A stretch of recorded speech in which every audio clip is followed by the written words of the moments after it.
사실 온 나라가 이제 코로나19로 인해서 뒤숭숭한 가운데서도 우리나라에 아주 좋은 소식이 하나 있었어요. 잘 안 알려진 이야기고 또 언론에서 잘 보도가 안 되지만 다른 이야기가 아니라 우리나라의 1인당 GDP가 일본을 앞섰다는 이야기예요. 그게 이제 우리가 실감이 나지 않지만 그게 어떤 이야기냐면 우리나라의 사는 수준이 일본과 버금가게 되었다는 이야기입니다. 한때는 일본은 우리가 넘겨다 볼 수 없는 세계 제2의 그런 경제 대국이고 일본은 G7의 국가기도 하고 일본은 우리가 범접할 수 없는 나라같이 생각이 들었는데 이제 일본과 우리나라가 거의 대등한 그리고 지금 추월하기 시작했다는 거예요. 일본보다 우리가 잘 사는 지금 단계로 들어서고 있습니다. 사실 우리나라가 IMF가 왜 왔냐? 20여 년 전에 사실 일본 때문에 왔어요. 그 당시에 역사 문제로 인해서 한일 갈등이 심각해지게 되자 이제 그때 당시 김영삼 대통령이 말하자면 일본에 대해서 버르장머리를 고쳐놓겠다 이렇게 얘기를 했거든요. 그 일본이 그 얘기에 대해서 발끈해가지고 우리나라에 투자됐던 이 자금들을 빼내기 시작을 했습니다. 그러니까 일본이 자금을 빼내자 그 주변에 여러 다른 미국 이런 나라들이 덩달아서 막 자금을 빼나가기 시작하니까 이제 경제적인 위기가 찾아오게 되었을 때 당시 대통령이 일본의 경제 부총리를 파견합니다. 그래서 나라가 이렇게 어려우니까 좀 협력을 해달라. 그렇게 파견해서 일본을 갔는데 일본에서 만나주지도 않았어요. 그래놓고 대신 전화를 걸었습니다. 독도를 내놔라. 우리가 도와주려면 니네가 독도를 내놔. 그때부터 독도 얘기가 나온 거예요. 대통령이 어린 반푼어치도 없다고 해서 거절하자마자 결국 IMF가 터진 겁니다.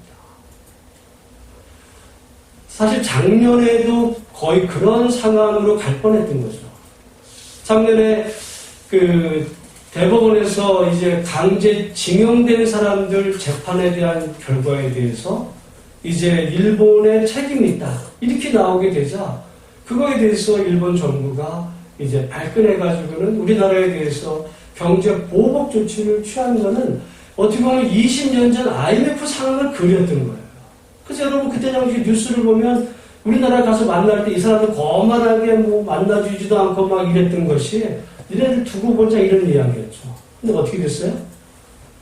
오히려 그 결과로 인해서 일본 기업들이 손해가 컸지 우리나라는 오히려 삼성이나 이런 회사들이 대처를 잘해서 오히려 나라가 더 좋아지는 방향을 갔거든요. 여러분 우리나라가 20년 전과 지금이 전혀 다른 나라가 됐어요. 근데 그런 이야기는 언론에서 절대 안 합니다. 여러분 우리가 지금 생각보다 좋은 나라에 살고 있고 지금 이렇게 안정된 그런 가운데 있다는 거 사실 그렇지만은 우리 개인에게 한번 물어보면 당신은 행복합니까? 라고 물어보면 또 행복하다는 사람은 별로 없어요. 사실 이 행복이라고 하는 주제는 고대 철학자들이 여러분 아리스토텔레스의 어떤 그 철학의 가장 중요한 주제 중에 하나도 그게 행복이 있거든요. 행복이 뭐냐? 그 행복에 대한 추구는 벌써 몇천 년 전에 흘러내와서 지금도 많은 철학자들이 연구하는 중요한 주제가 행복입니다. 어떻게 행복할 수 있겠는가? 아마 여러분 어떤 많은 자료, 책들 보면 여전히 지금도 그 수천 년 동안 행복이 뭐냐에 대해서 여러분 논하는데 그러면 부자가 되면 다 행복하냐? 또 그런 것도 아닙니다. 왜냐하면 공교롭게 국가별 이 행복 지수를 조사하는 이런 발표들을 보면 우리가 볼 때는 저 나라는 저렇게 잘 산다고 생각하는 나라인데 국민들에게 물어보면 행복하지 않다. 이렇게 고백하는 나라들도 많고 우리가 볼 때는 어떻게 저런 나라에서 살지? 라고 생각하는 그런 나라에 물어보면 나는 행복해. 이렇게 말하는 이걸 보면 옛날에 행복은 성적순이 아니라고 했던 것처럼 행복은 잘 사는 순도 아닌 것 같아요. 여러분, 뭐 나라 안에서도 그렇고 우리 안에서도 그렇고 어떤 사는 수준을 보면 더 잘 사는 사람들도 있을 수 있고 또 그렇지 못한 사람이 있을 수 있습니다. 그러면 더 잘 사는 사람은 더 못 사는 사람보다 더 행복하냐? 라고 물어보면 또 그렇지도 않아요. 근데 어떤 사람은 더 못 사는 것 같은데도 그 사람은 정말 나는 행복하다. 이런 마음으로 산다는 이야기죠. 여러분, 행복이라는 주제는 사실 어떻게 보면 굉장히 주관적이기도 한 부분인데 저는 오늘 이 성경 말씀을 통해서 행복은 그러면 우리가 어떻게 찾을 수 있는지 이 말씀을 통해서 하나님의 답을 우리가 찾아보기를 원하는데요. 오늘 이 전도서 6장이 바로 그런 이야기를 합니다. 오늘 전도서에서 처음 보면 어떤 사람은 여러분 겉으로는 행복하게 보여요. 그런 사람이 있죠. 아, 저 사람은 정말 행복한 것 같아. 근데 알고 보니까 그렇지 않은 사람이 있어요. 오늘 1절, 2절 말씀 우리 같이 한번 읽어보겠습니다. 시작. 내가 해 아래에서 한 가지 불행한 일이 있는 것을 보았나니 이는 사람의 마음을 무겁게 하는 것이다. 어떤 사람은 그 영혼이 바라는 재물과 부여와 존귀를 하나님께 받았으나 하나님께서 그가 그것을 누리도록 허락하지 아니하셨으므로 다른 사람이 누리나니 이것도 헛되어 악한 경로다.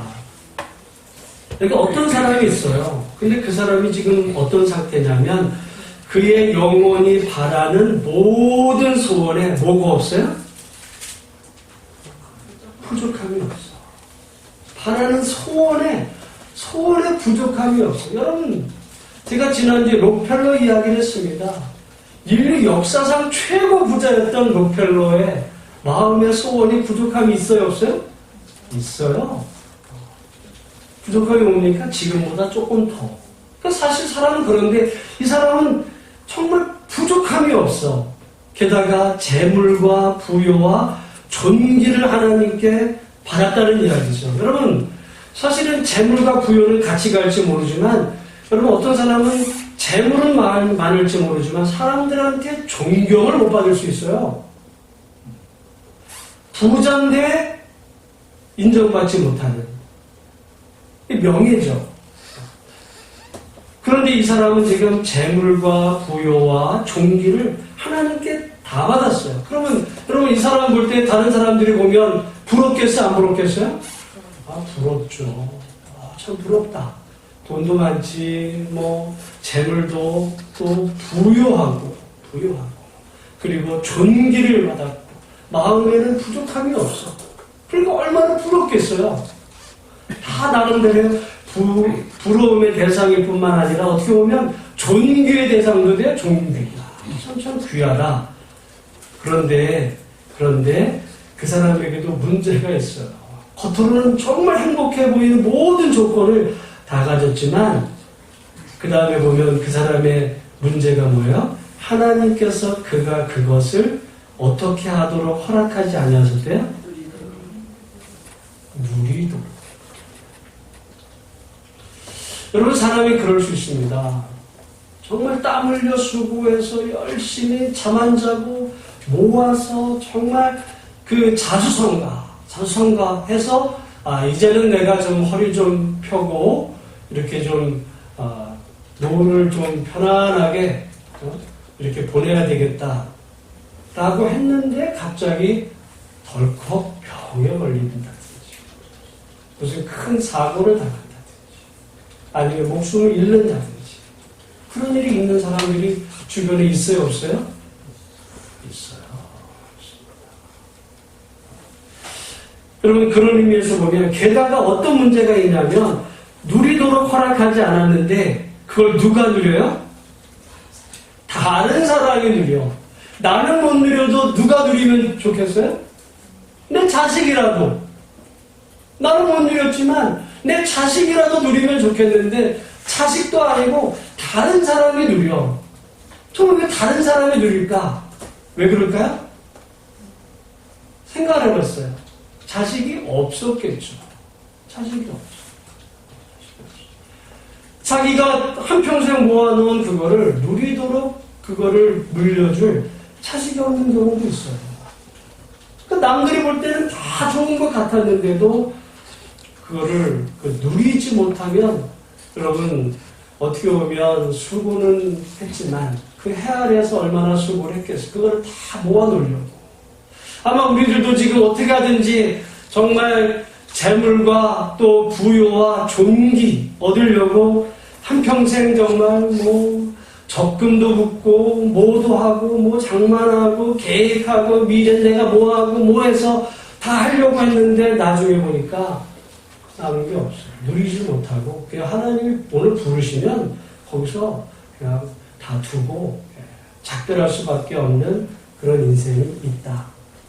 누가 볼 때는 행복해 보이지만은 진정한 의미에서 행복하지 못한 이 모습을 볼 때 여러분 우리가 하나님 앞에서 물론 뭐 우리가 재물을 구하든지 또는 존귀를 구할 수도 있고 여러 가지 많은 것을 구하기도 하겠지만 어떻게 보면 제일 중요한 것은 하나님이 이미 내게 주신 분복에 대해서 지난번에 말씀드렸습니다. 분복에 대해서 만족할 줄 알고 감사하는 그 마음이야말로 정말 진정한 행복으로 가는 지름길인 줄로 믿습니다. 제가 사실 이번 그 기도를 하면서 기도 중에 최고의 기도는 뭘까? 그런 질문이 됐어요. 기도 중에 최고의 기도는 뭘까? 마치 하나님 이거 해주세요, 저거 해주세요, 나 이런저런 계획이 있으니까 하나님 이렇게 해주시고 저렇게 해주시고 나를 축복해 주세요. 마치 어린아이가 울면서 떼쓰듯이 밥 안 먹으면서 하나님 앞에 떼쓰는 게 과연 올바른 기도인가? 그런 기도가 아닙니다. 그럼 우리가 주기도문을 하면서 맨 마지막 쓰는 단어가 뭐죠? 아멘입니다. 우리가 기도를 하고 나서 그 마무리로 뭐라고 해요? 아멘이라고 해요. 그 아멘의 뜻이 뭐야? 그렇습니다. 예스거든요? 그렇습니다. 그렇습니다. 돌아보면 기도 중에 최고의 기도는 하나님이 내게 나를 사랑하시고 우리를 각자를 정말 누구보다도 사랑하시는 하나님께서 내 인생에 우리들의 인생길 가운데 선한 길로 인도하시는 하나님, 내가 아무리 많은 계획을 세우고 뭐 준비하고 뭐 해도 여러분 사람이 자기의 마음으로는 어떤 것을 계획할지라도 그 걸음을 인도하시는 분은 하나님이시잖아요. 그런 의미에서 저의 그 최고의 기도는 뭐냐? 하나님이 주신 분복에 감사하면서 이제까지 우리들의 인생길에 행하신 그 모든 여정에 하나님의 선하신 손길이 있음을 믿고 앞날에도 하나님께서 선한 길로 인도하실 그 하나님 앞에 우리의 그 때로는 욕심과 때로는 우리의 그 잘못된 욕망, 그 허황된 생각을 내려놓고 하나님이 주신 분복에 감사하는 것, 그것이 기도의 최고다. 여러분 우리가 생각을 해보면 자녀들이 부모에게 막 뗐어요. 마치 그거 안 들어주면 뭐 나 죽을 것 같이 이야기하지. 부모 입장에서 보면 걔한테 뭐가 언제 필요한지를 부모 알거든요. 우리도 그런 하나님과 우리의 관계 속에서도 하나님이 우리에게 때에 따라서 여러분 어린아이에게는 어린아이 단계에 맞는 걸 줘야지 어린아이에 있는 아이에게 막 그 어른들이 쓸 준비도 안 된 애에게 뭐를 주면 말이죠. 그거는 축복이 아니라 때로는 저주가 될 수 있어요. 저는 우리 한국 사회의 좀 안타까운 부분 중에 하나가 장점은 인터넷 이 망이 제가 볼 때 세계 최고입니다. 세계 최고예요. 여러분 뭐 유럽을 가고 또 뭐 미국도 그래요. 미국이 우리보다 이런 부분에서 인터넷 이거 잘 안 돼요. 동남아도 그렇고 우리는 정말 이 인터넷망이라는 게 세계 최고다 보니까 그리고 우리나라에서 세계 최고의 스마트폰을 만들잖아요. 그러니까 아이들이 너나 나도 핸드폰을 나가죠. 좋기는 한데 거기서 문제가 생겨요. 왜? 아이들이 어려서부터 뭐해 그거 가지고 게임. 시성이 제대로 그걸 감당하지 못하는 아이들에게 어떻게 보면 너무 위험한 거를 줘준 게 아닌가 이런 생각이 들 때가 있어요. 여러분 우리가 때로는 감당하지 못할 어떤 분복이 우리에게 주어지면 복일 것 같지만 여러분 그렇지 않습니다. 제가 어떤 예를 들었는데 미국의 어떤 미국에는요 실제로 노숙자들이 많아요. 홈리스들이 굉장히 많습니다. 그 사람에게 어떤 사람이 약 우리나라 돈으로 이제 미국 달러로 약 100만 불, 한 10억이거든 줬다는 거예요. 줬어요. 그리고 1년 후에 그 사람이 뭐 하나 봤더니 뭐 되어 있을까요? 여전히 홈리스입니다. 그거를 어떻게 써야 되는지를 모르는 거예요. 그러니까 그 돈 가지고 돈이 왕창 생겼으니까 이제 라스베가스 갔겠죠. 하다 보니까 그거 한순간 다 날아가고 옛날로 돌아가더라. 여러분 저는 이번에 기도도 그렇고 우리 인생에서 최고의 복은 하나님이 이미 우리 가운데 주신 분복이 다른 사람하고 비교해보면 좀 적을 수도 있고 만족스러울지 않을 수도 있을지 모르지만 하나님께서 주신 은혜에 감사하고 그 안에서 만족하면서 그것을 누리는 것. 여러분 이미 주신 것도 만약에 우리가 못 누리는데 이것도 못 누린다면 하나님이 더 주신다면 여러분 그건 밑빠진 독에 물 붓기가 되고 결국은 자기에게도 좋은 일이 아니다. 그래서 오늘 이 시간 우리가 행복으로 가는 첫 걸음은 하나님이 주신 그 모든 은혜의 분복에 대해서 감사하는 것이다. 그것이 우리의 기도 제목이 되어야 되겠고 그런 믿음으로 인생을 살아가시는 진정한 행복한 우리 예수만께 모든 성도들이 다 되시기를 주의 이름으로 축원합니다. 두 번째는 좀 비슷한 이야기지만 좀 다른 사람 이야기가 나와요. 우리 한번 3절부터 6절까지 말씀 같이 한번 읽어보겠습니다. 시작.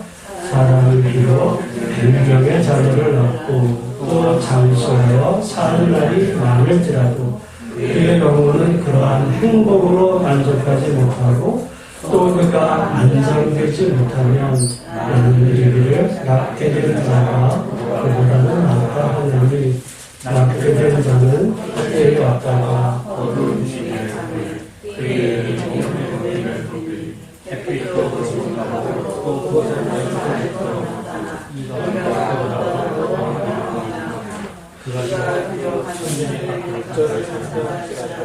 행복을 보지 못하면 마침내 다 한 곳으로 돌아가는 것뿐이 아니냐. 여기 어떤 한 사람이 나오는데요.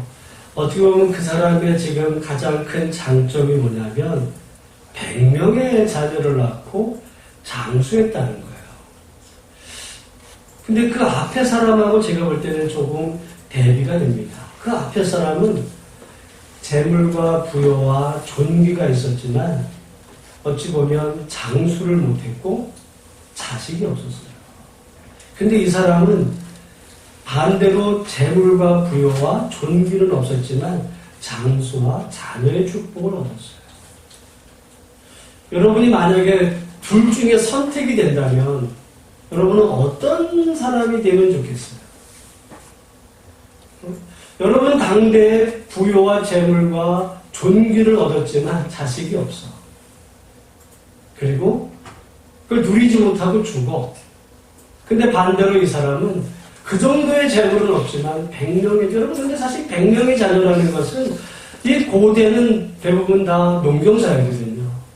여러분 농경사회에서 제일 중요한 노동력은 뭐냐면 사람입니다. 이번에 우리 이제 코로나 문제로 베트남과 이게 이제 비행기 이런 교류가 중단되다 보니까 지금 제가 듣기로는 이 농촌은 난리가 났어요. 왜 난리가 난지 아세요? 시골에 농사지을 사람이 없는 거예요. 옛날에 그 사람들이 어디서 왔냐면 베트남에서 일꾼들이 왔거든요. 싼 노동력으로. 우리 솔직히 도시에 있는 사람들이 여러분 농번기에 시골 가가지고 농사 지을 사람이 다 시골의 노인분들이지. 그 싼 노동력이 안 오는 거예요. 그러니까 지금 농촌도 지금 사실은 난리가 났습니다. 그런데 고대 시대에 만약에 100명의 자식이 있다면 여러분 100명의 일꾼이 있는 거예요. 기계로 말하면 100대가 있는 거예요. 지금 당장은 뭐 별거 아닐지 모르지만 그 집은 잘 되는 거죠. 번창하고, 게다가 그는 장수의 복을 누렸다. 어떻게 보면 진짜 남부러울 거 없는 거예요. 남부러울 거 없는 이런 인생. 다른 사람들이 보기에도, 야, 저 사람은 참 행복하겠다. 그런 대상이 되었을 텐데, 그 사람에게도 문제가 있는 거예요. 그 사람에게도. 무슨 문제가 있냐면, 3절 중반절에 보니까, 그의 영혼은 그러한 무엇으로 행복하지 못하고, 네? 그러한 무엇으로 만족하지 못하고요? 행복. 그 영혼이 행복하지 않아요. 만족하지 않아요. 여러분, 보통 우리는 이 영혼 그러면, 사람은 영혼과 육체로 되어 있고, 또 그걸 자세히 구분하면 영혼은 영과 혼이다. 그리고 육체다. 이렇게 자꾸 2분설, 3부설 이야기하는데, 성경에서 말하는 이 영혼은 쉽게 말하면 그 사람은 그 자체입니다. 존재 자체. 여러분, 우리가 영혼은 여기 있고, 육신은 따로 있나? 떨어지면 죽는 거예요. 그게 같이 언제나 조화로운 이 상태 가운데 있을 때, 그 사람의 영혼이 만족하지 못했다는 이야기는 그 사람의 삶 자체가 행복하지 못했다. 남들은 저 사람은 다 행복할 거야. 자식도 저렇게 많고, 그러면 자식들이 점점 쑥쑥 커가고, 그러다 보면 이제 일꾼이 많은 거죠, 그러면 노예를 사서 하면 돈이라도 들지만 자식들인데, 이게 이제 계속해서 부자가 될 일은 그냥 보이기도 보지 않아도 뻔한 그런 일인데도 불구하고, 그는 만족하지 않았어요. 게다가 그는 여기 지금 장수의 복을 누립니다. 그래서 6절에도 보면 그가 비록 천년의 갑절을 산다 할지라도 행복을 보지 못하면 마침내 다 한 곳으로 돌아가는 고통이 아니냐. 여러분, 남들이 볼 때, 저건 참 장수했어. 부럽죠. 부러운데 행복하지 않아. 결국은 여러분, 사람들이 보는 어떤 그 행복의 조건, 아무리 갖췄어도 그가 만족하지 않으면, 때로는 아무리 많은 것을 갖췄어도 그것을 누리지 못하면 결코 행복할 수 없다. 그런 의미에서 오늘 이 내용으로 보면 첫 번째는 여러분, 하나님이 주신 분복에 대해서 만족할 수 있는 은혜가 우리 가운데 있으시기를 주의 이름으로 축원합니다. 사실 그런 의미에서 보면 만족할 때 찾아오는 게 뭐냐면 그건 행복이에요. 그럼 만약에 부부도 결혼을 할 때 많은 사람들은 여러 가지 동기로 결혼을 하죠. 그 가운데 이런 마음도 듭니다. 내가 저 사람하고 결혼하면 저 사람 때문에 내가 행복해질 거야. 여러분, 그거는 불행으로 가는 첫걸음이에요. 불행으로 가는. 왜냐하면 저 사람은 나를 언제나 행복을 채워줘야 돼. 근데 여러분, 아마 그 사람도 똑같은 만약에 그런 생각을 하면 늘 상대방에서 내 행복을 찾으려고 그러면 행복은 거기서 오질 않아요.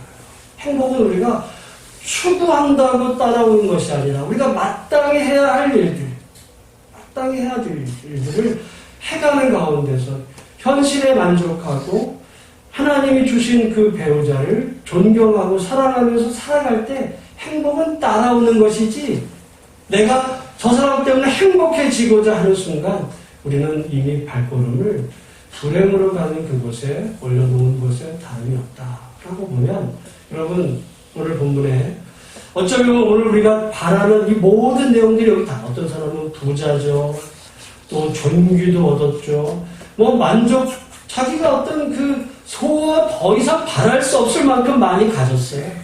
근데 또 어떤 사람은 아주 자식이 다복해. 요즘은 가지나무 나무에 바람 잘 나왔다고 자식이 때로는 이 두통거리가 되는데, 결코 저희 집 얘기는 아니지만 말이죠. 그런 부분도 있어요. 그 다음에 우리가 오래 사는 거 얼마나 다 좋은 일이에요. 좋은 일이에요. 그렇지만 우리가 그 영혼이 하나님으로 인해서 만족하지 못하다면 결코 아무리 경제가 발전하고 우리의 소득 수준이 많아져도 행복하지 못하다. 그래서 하나님이 주신 분복에 만족할 수 있는 우리 모두가 다 되시기를 주님의 이름으로 축원합니다. 저는 결론적으로 그럼 우리가 어떻게 사는 것이 진정 행복한 길이냐. 사실 이거는 이미 전도서가 말하고 있어요. 전도서는 처음부터 해 아래에서 사는 삶은 헛되다 그랬어요.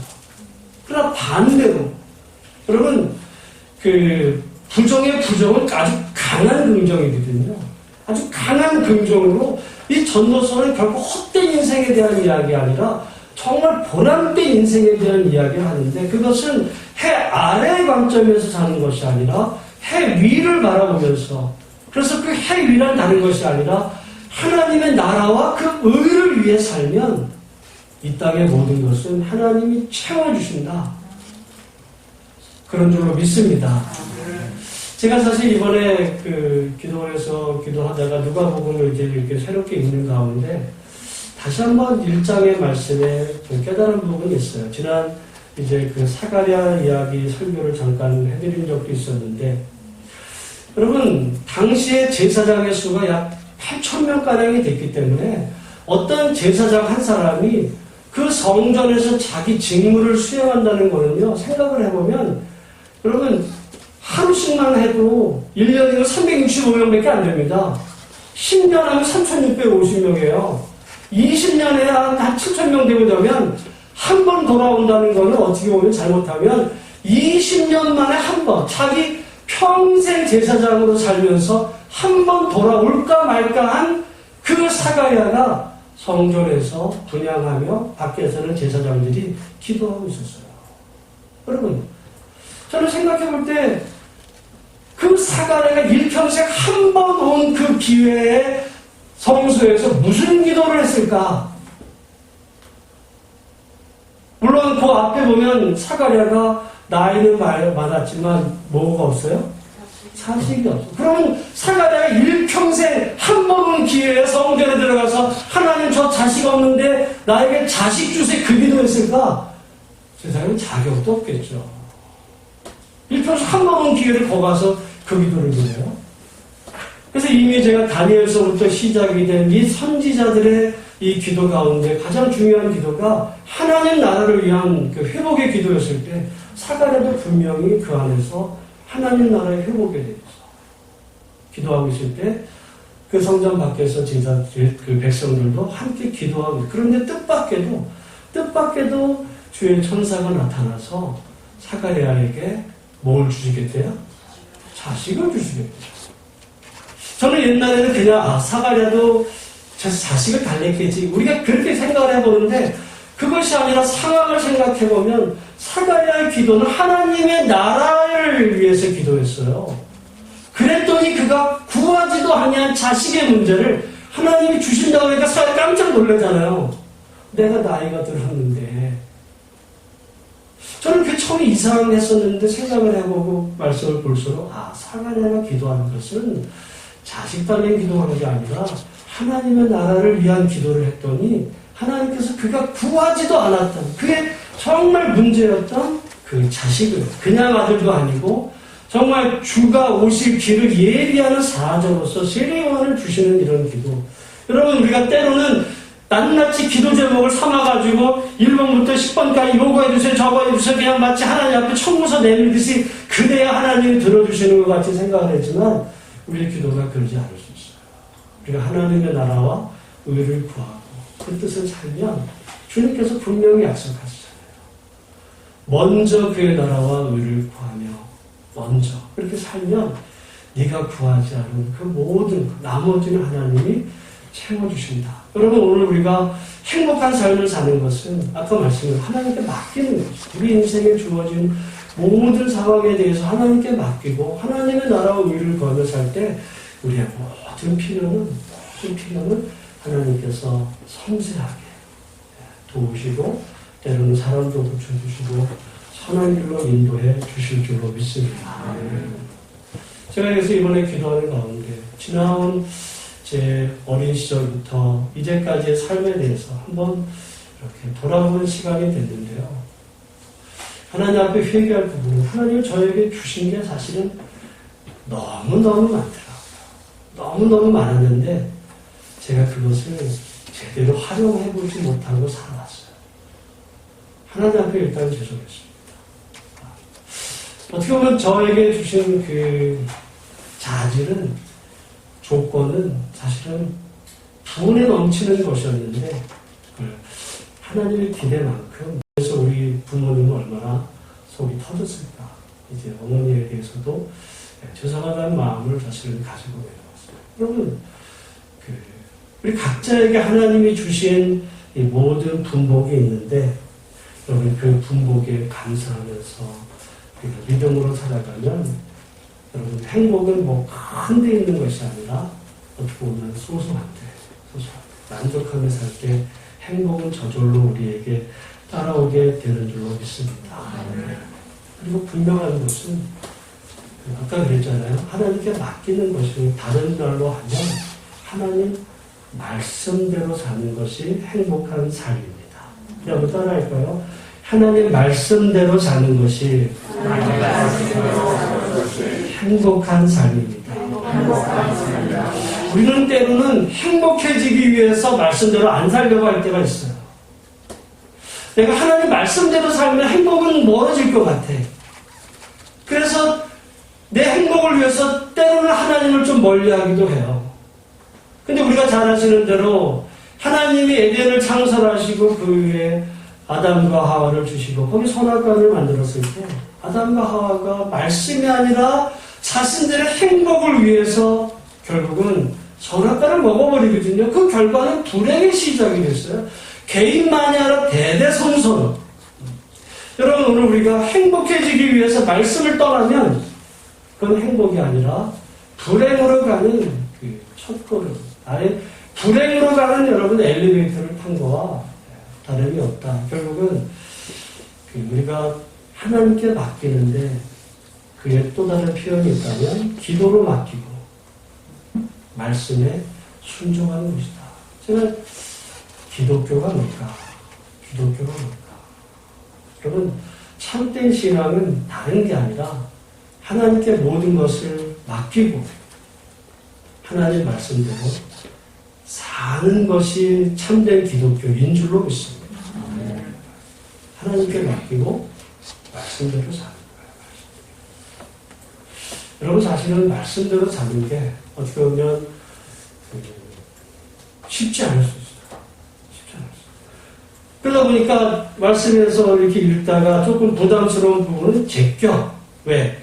이대로 살면 내가 불행해질 것 같으니까. 그거는요, 마치 선악과를 따먹는 거와 똑같은 거예요. 내 행복을 위해서 선악과를 먹는 거야. 말씀을 어기니까. 결국 그것은 보암직도 하고, 먹음직도 하고, 근데 먹었더니 독이 돼버리는 거거든요. 오늘 우리가 행복으로 다 행복하길 원하죠. 다 행복하길 원하는데, 다른 것이 아니고, 하나님께 맡기고, 감사하면서, 하나님 말씀대로 사는 것이 행복으로 가는 겁니다. 어떻게 보면 제 금식 기도의 결론이기도 합니다. 그래서 이제까지 선한 길로 인도해 오신 하나님, 선하신 뜻의 모든 것을 맡겨드리고 오늘 내 삶에 주어진 이 길을 믿음으로 가면서 정말 목사다운 목사로 목회에 나갈 때 나머지는 하나님께서 채워주실 줄로 믿습니다. 사실 저는 굉장히 예전에 여러분 아시겠지만 제가 제일 싫어하는 게 뭔지 아세요? 전 지는 거예요. 지는 거. 저는 그래서 뭐든지 지는 거는 정말 싫어요. 제가 공부를 왜 하려고 했냐 하면 지는 게 싫어서였어요. 남들이 나보다 더 잘해? 나는 그 꼴을 못 보겠다 싶고. 그래서 여러분 제가 이렇게 운동 경기를 연습하는 것도 우리가 좀 적당히 하잖아요. 제가 안 되면 반칙을 해서라도 이기려고 하는 게 제 사실은 그 성향이 제 안에 사실은 있습니다. 이겨야 직성이 풀린 겁니다. 그런 부분에 이제까지 저 어떻게 목회가 되고 나서도 그 주어진 현실에 만족하기보다는 이게 아니라 그 다음 제 방에 보면 제가 가부같이 귀하게 여기는 게 제가 거의 지금 20년 동안 책을 읽으면서 이렇게 정리해 놓은 이 독서 카드가 있거든요.